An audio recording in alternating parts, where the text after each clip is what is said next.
How do you spot a good horse? Well, just like you painting the picture. You see in people, as I do, or my father before me, some element, I call it sex appeal. And with me looking at horses, you could see things and say, there's something the way he moves or the way he carries himself or his demeanour or whatever it is. And you're backing your judgment when you say to your owners, I really think this is going to make a top horse.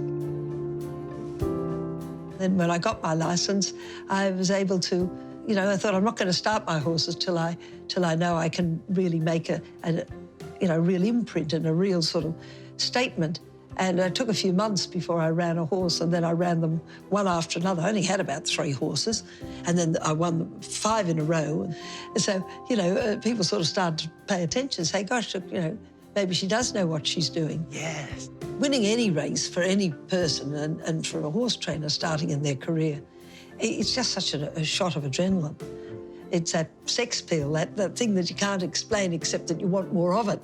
And I thought, I didn't really know if I could train, but I was determined. I was really determined to do it and do it well.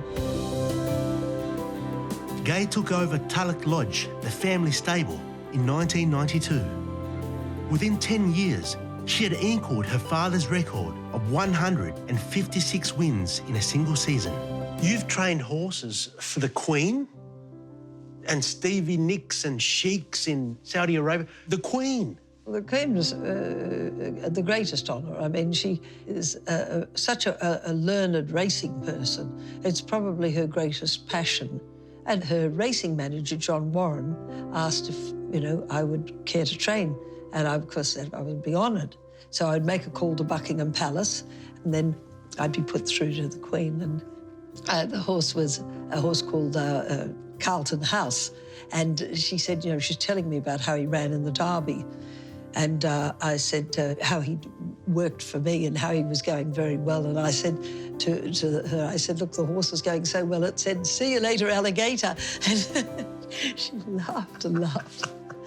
She was lovely. Really, she is a very, very special person, quite remarkable. Yes. She said to me, you have won me more prize money than all my horses put together. And I said, oh, thank you. Thank you, Oh, wow. But it was great. It was a great experience. While her parents played a key role in her success, they sadly were no longer around to see Gai's first, much longed-for victory in the 2013 Melbourne Cup.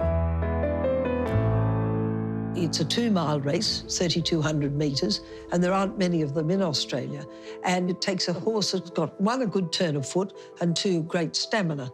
And we had bought the horse over in England. I'd gone over looking for the horse that could win the Melbourne Cup, and we saw him at the July Cup meeting in Newmarket. Did it cost a lot of money? It cost just under $1 million.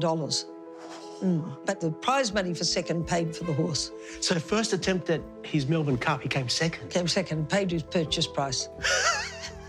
On the morning of the Cup, I said to Rob, I don't think I can go. He said, I said, I don't think if I didn't win this Cup, I don't want to let all the people down. Everyone said, oh, Gai, this is your Cup, this is your chance, blah, blah, blah. And Rob said, oh, for heaven's sakes, he said, get out the door. He said, and go and win the race. He said, stop going on.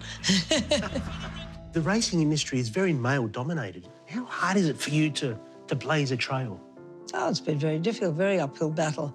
And, if I wasn't, they comment on me, the hats I wear or the colour of the lipstick or whatever. I'm sure if I was a man, well, I know if I was a man, none of those things would be commented on. Every guy's in a suit looks the same, yeah. Absolutely. If you go back to Julia Gillard, they're always commenting on the colour of her dress or the hairstyle she had on. Who gives a damn? Yes. She's the Prime Minister of Australia. Yes. I'm a horse trainer. People say, oh, what do you feel about being a woman trainer or a lady trainer? I said, I'm not. I said, I'm a horse trainer. I said, when I walk on the track, I'm a horse trainer. If the great TJ is looking down right now, do you think he's proud of what you've done? I think so, yes. I think he would be, yes. Yeah, I think so too, Gai.